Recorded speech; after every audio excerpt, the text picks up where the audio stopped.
Durante un programa en vivo, se llevó a cabo un debate intenso en el que Juan Becerra no dudó en enfrentar a Alito Moreno, quien días antes había hecho polémicos comentarios sobre la situación política del país. Alito, fiel a su estilo, intentó minimizar los avances de la transformación y lanzar ataques contra el gobierno actual, pero no esperaba que Becerra estuviera listo para rebatir cada uno de sus argumentos con contundencia. Juan Becerra, con su característico estilo directo y bien fundamentado, no tardó en responder a las acusaciones de Alito, recordándole su historial dentro del PRI y cómo su partido ha sido señalado por corrupción y traiciones al pueblo.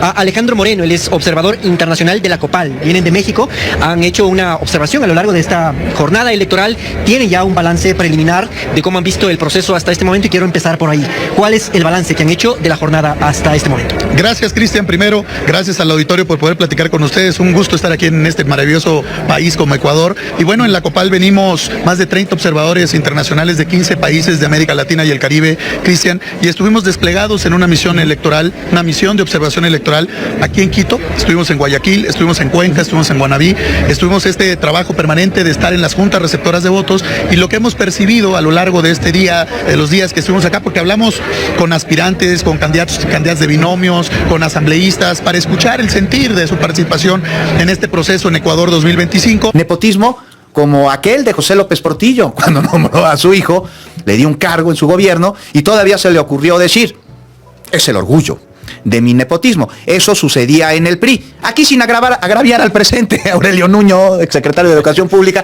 o todavía sigue siendo priista o ya no. Bueno, mira, lo platicábamos la vez pasada. El PRI ya no existe. Okay. Es solo un logotipo. Bueno. Desafortunadamente, Juan, el PRI en el que yo crecí y en el que yo creí, que es el PRI de don Jesús Reyes Heroles, este PRI liberal, de un liberalismo igualitario, que don Jesús Reyes Heroles llamaba el liberalismo social, que hizo don Jesús Reyes Heroles la gran reforma del 77 para la apertura política que vino después, la apertura económica que hablamos aquí también. Hoy me da mucho gusto ver a los populistas, a la presidenta de la República y al expresidente que atacaron con todo cuando se empezó a negociar y a firmar el Tratado de Libre Comercio en el año de 94 y después estuvieron totalmente en contra de él, que hoy sean los principales defensores y que además lo hacen muy bien. Okay. Bueno, ese PRI que hizo la democratización. Pero era el mismo del orgullo de mi nepotismo. Ahí voy ahorita eso. El PRI que hizo esa enorme transformación de un gobierno liberal, de liberalizar la economía y el comercio, que hoy quienes estaban en contra y desde el populismo lo defienden, porque normalmente el populismo está en contra no solo de las libertades, sino particularmente del libre comercio, como lo estamos viendo con Trump, pero aquí afortunadamente hay un consenso nacional y desde el populismo se defiende, y eso me parece muy bien. El ejemplo que pones del expresidente López Portillo es bueno.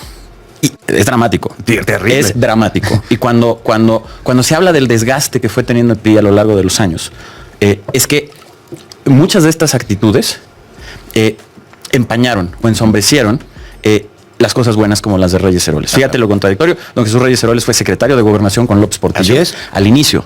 Cuando todavía al inicio del gobierno el presidente López Portillo tenía reflejos, le dio a don Jesús Reyes Heroles amplitud de trabajo desde la Secretaría de Gobernación y estructuraron esa reforma política. El orgullo del nepotismo del presidente López Portillo vino al final. ¿Y sabes dónde hay un enorme peligro? A ver. Esa locura, casi de Nerón, de Calígula, de poner, ¿no? O sea, el orgullo de mi nepotismo, vino con un exceso de concentración de poder. Así es. La concentración de poder al final del gobierno del presidente López Portillo fue excesiva. Y por lo tanto empezaron los excesos. Pero él también, Aurelio, tenía ciertas características. Por ejemplo, se la pasaba dibujando, y me consta, se la pasaba dibujando caballos todo el día y cuando no los dibujaba los montaba y en sus ratos libres jugaba tenis o se iba a recorrer el país acompañado de la Secretaría de Turismo. Como parte, me parece, de la frivolidad que aparece, y esto no es nuevo, esto pues ahora sí que desde Roma, desde Grecia, cuando se concentra demasiado poder, aparece la arbitrariedad, la frivolidad y las malas decisiones. Por eso se crearon las repúblicas antiguas en Grecia y en Roma. El sentido fundamental era conservar la libertad y para conservarlo había que dividir el poder, porque cuando el poder se concentra, se vuelve absoluto, se vuelve arbitrario y cuando hay arbitrariedad se acaba con la libertad. Y ese ejemplo de lo que sucedió en el gobierno de López Portillo, que inició bien con el gran reformista Reyes Heroles y terminó muy mal por esa exagerada concentración de poder, es inevitable no empezar a ver a Morena en el espejo del presidente López Portillo. Te voy a decir una diferencia. La concentración...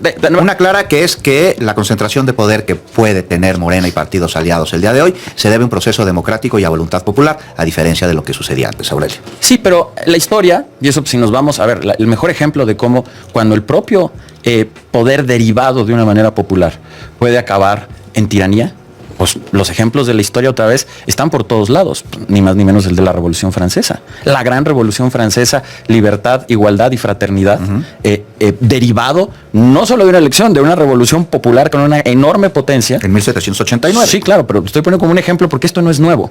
Y justamente porque es nuevo, no nos debemos de llamar a ser sorprendidos. A mí me parece que el proceso político del populismo de Morena está llevando a un exceso de concentración de poder, tomando el control del Poder Judicial. Sé que no estamos de acuerdo, pero aquí he planteado mi preocupación de cómo están tomando el control del Poder Judicial, no por el voto popular, que siempre he defendido que puede existir el voto popular para el Poder Judicial. Creo que ahí es donde la oposición se equivoca y se fue con la finta. No, el problema es el control que van a tener a través del Consejo que es una especie de Consejo de la Inquisición, sobre el que van a tomar control de los jueces. Le preguntó con firmeza por qué ahora intenta posicionarse como una figura crítica cuando su trayectoria está llena de escándalos y decisiones que afectaron a la ciudadanía.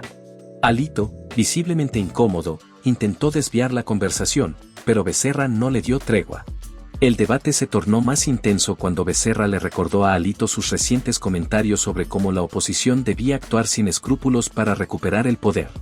¿Ese es el tipo de política que defiendes?, le cuestionó el periodista, dejando a Alito sin palabras. Mientras el dirigente del PRI buscaba salir del aprieto con respuestas evasivas, Becerra continuó desmontando sus argumentos con hechos y datos que demostraban las inconsistencias en su discurso. A medida que avanzaba la discusión, la desesperación de Alito era evidente.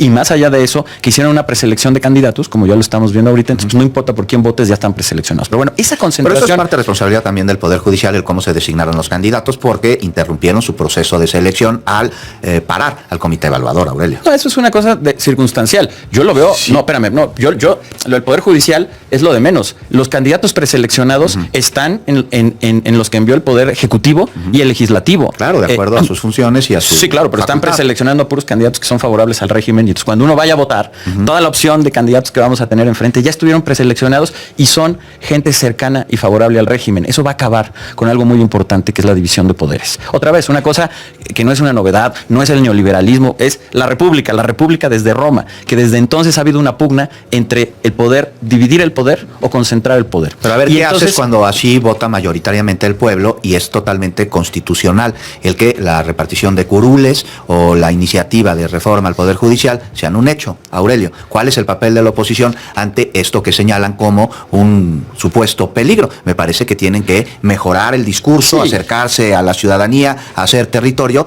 para dejar de hacer aquello que los llevó justo a ser oposición. Sí, mira, yo creo que la oposición aquí siempre en este espacio he sido muy crítico del PRI, como de lo que fue mi partido, que hoy ya no existe, también del PAN. Me parece que los partidos tradicionales están absolutamente perdidos, tienen la brújula perdida. Pero regresando a tu pregunta, dos temas. La gran diferencia entre el populismo y la República Liberal es que para la República Liberal la libertad es el eje de la organización política y por lo tanto todas las decisiones se toman de manera democrática, pero la democracia, la mayoría, no puede revertir las libertades ni la estructura de gobierno que las garantiza. En ese aspecto, sí hay un valor que está por encima del voto de la mayoría, que son las libertades de todos. Es decir, la mayoría no puede quitar libertades y la mayoría no puede cambiar el régimen que te garantiza las libertades. Esa es la visión desde la República Liberal. Pero votar por jueces, magistrados y ministros no es tener más libertad. Ahí voy. Para el populismo, no es así. Para el populismo, el eje es lo que dice la mayoría, es lo que se hace. Se quitan libertades. La justicia está en lo que diga la mayoría. Y ahí es donde hay una tensión entre la República Liberal y el populismo. El populismo es democrático, pero no es liberal. La mayoría está por encima de las libertades. En la República Liberal, la libertad está por encima de las mayorías. Ahora, dicho esto, que se vote por los jueces, no hay problema. Yo escribí, y aquí lo platicamos, lo publiqué en el periódico Reforma, un artículo en favor del voto popular, pero no como lo estaban haciendo. ¿Dónde creo que está la trampa, Juan? En esta preselección de candidatos. Se quiere ir a voto popular de los jueces, particularmente de los ministros de la Corte, que son, de cualquier forma, es una elección política. Yo estoy de acuerdo, pero entonces saquemos a los otros dos poderes de la selección de los candidatos. Hagamos no es lo violar que yo propuse. derechos políticos electorales, no, para porque nada. Los candidatos cumplen con la idoneidad. Bueno, de esa reforma. Pero, o sea, yo estoy hablando de cómo se tendría que replantear la reforma. ¿Cómo creo que se debe replantear la reforma desde un punto de vista liberal? Sin quitar el tema del voto popular, es que los candidatos se elijan por concurso. Y entonces mezclamos el mérito, que haya concursos organizados por el Poder Judicial en donde los candidatos de manera autónoma se inscriban, concursen, y los mejores, los 3 mejores, los 2 mejores, eso dependerá de la regla, pasen al voto popular. Sin la intervención, como sucede hoy, del Poder Ejecutivo, que te nombra a 1/3 de los candidatos y por lo tanto manda a sus partidarios. 2, el Poder Legislativo, en donde te manda otro tercio y por lo tanto a sus partidarios, y lo mismo con el Poder Judicial. Entonces, lo que hoy tenemos es que los candidatos están preseleccionados. Y entonces a ello te diría yo una invasión de los poderes sobre la autonomía del Poder Judicial. Queremos darle verdadera autonomía al Poder Judicial, desvinculémoslo de los otros 2 poderes. Hagamos una votación sobre candidatos que se hayan ganado por el mérito de ese lugar y que la gente escoja, todos salgamos a votar, el pueblo salgamos a votar por los 2 o los 3 mejores, sin la intervención de nadie. Eso a mí sí me hubiera gustado. Ponle que podría ser un proceso adecuado, pero para ello nos queda un minuto, Aurelio, necesitaríamos tener voluntad por parte del Poder Judicial para que fuera una realidad. Ni siquiera pudieron integrar a través de su comité a sus candidatos por estar torpedeando este proceso que es constitucional, guste o no, Aurelio. Pero mira, regresando al tema, no lo sé, pero una reforma planteada distinta, tal vez así con las pinceladas que he marcado aquí, hubiera sido tomado de manera distinta por el Poder Judicial. El Poder Judicial, y en eso yo estoy a favor de lo que ha hecho el Poder Judicial, de la resistencia que ha tenido el Poder Judicial, es porque en el Poder Judicial tienen perfectamente claro que esta reforma lo que hace es acabar con su autonomía. Y al acabar con su autonomía acaba con la República. Han sido inconstitucionales y han asumido facultades que no les corresponden. No estoy de acuerdo. Por eso sus recursos no procedieron. No, porque justamente bajo una interpretación de una república liberal en donde las libertades están por encima, incluso de la voluntad de la mayoría, el trabajo, la obligación del Poder Judicial como custodio de la Constitución, ¿sí?, es evitar que se violen esas libertades. Pero sin violar la Constitución, sin violentarla. Pero si te están violentando la Constitución porque están acabando con el régimen republicano, sí, claro, la otra también. Nos cae la pausa, Aurelio. Seguimos hablando de esto la próxima semana. Se quedó calientita la conversación. Su tono se volvió más defensivo y agresivo, pero eso solo logró que quedara aún más expuesto ante la audiencia. Por su parte, Juan Becerra mantuvo la calma y cerró su intervención con una frase lapidaria: el pueblo ya despertó y sabe quiénes han estado de su lado y quienes solo buscan el poder por el poder.